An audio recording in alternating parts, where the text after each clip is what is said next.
Dia 260, Atos capítulo 22 ao capítulo 25.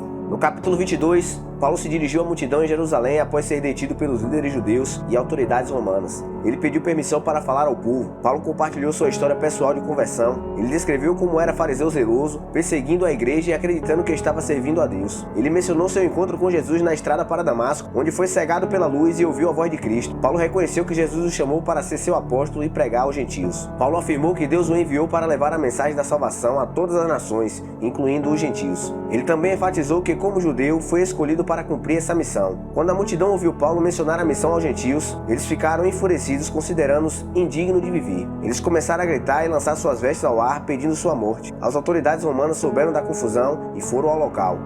Eles prenderam Paulo e decidiram interrogá-lo sob açoites para descobrir por que a multidão estava tão enfurecida. No capítulo 23, Paulo compareceu diante do Sinédrio, o tribunal judaico, onde ele enfrentou acusações feitas por líderes religiosos. Ele começou sua defesa afirmando que havia vivido com consciência limpa diante de Deus até aquele momento. A discussão no Sinédrio rapidamente se tornou acalorada, com os fariseus e saduceus entrando em conflito devido às crenças religiosas divergentes. Alguns fariseus apoiaram Paulo e acreditavam em ressurreição, enquanto os saduceus negavam a ressurreição dos mortos. A situação ficou tão intensa que Paulo foi retirado do tribunal por soldados romanos para evitar que fosse ferido pela multidão enfurecida. Naquela noite, o Senhor apareceu a Paulo e o encorajou, prometendo que ele testemunharia em Roma como havia planejado.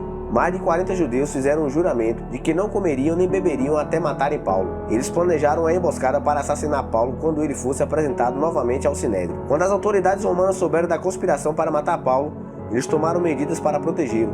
Paulo foi enviado a Cesareia, onde seria julgado pelo governador Félix. No capítulo 24, Ananias, o sumo sacerdote, e outros líderes judeus foram a Cesareia para acusar Paulo de perturbar a paz e promover heresias. Eles contrataram um advogado chamado Tértulo para apresentar suas acusações a Félix. Quando Paulo teve a oportunidade de se defender, ele reconheceu que estava sendo julgado por Félix com justiça. Ele refutou as acusações de que perturbava a paz e defendeu sua fé em Deus, a ressurreição dos mortos e a necessidade de uma consciência pura diante de Deus e dos homens. Félix adiou a decisão sobre o caso, mantendo Paulo sob custódia. Ele esperava que Paulo oferecesse suborno para ser solto, mas Paulo não o fez. Paulo continuou a pregar a Félix sobre a justiça, o autocontrole e o julgamento vindouro. Félix manteve Paulo sob custódia por 2 anos, talvez na esperança de receber suborno. Durante esse tempo, Félix frequentemente conversava com Paulo sobre a fé cristã e ouvia sua pregação, mas nunca tomou uma decisão definitiva sobre o caso. No capítulo 25, Pórcio Festo sucedeu a Félix como governador da província da Judéia. Ele chegou a Jerusalém e após alguns dias foi informado sobre o caso de Paulo.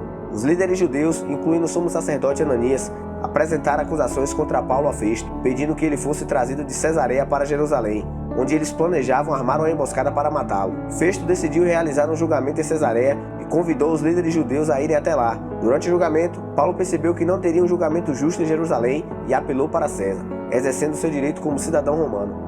Festo concordou em enviar Paulo a César. Festo estava incerto sobre as acusações contra Paulo e decidiu consultar o rei Agripa II, que estava em Cesareia naquele momento. Ele pediu a Agripa para ouvir o caso de Paulo e aconselhá-lo sobre como escrever uma acusação contra Paulo que seria enviado a César. Se você gostou desse capítulo, curta, comente, compartilhe com todos os seus amigos e familiares, que Deus te abençoe e até a próxima.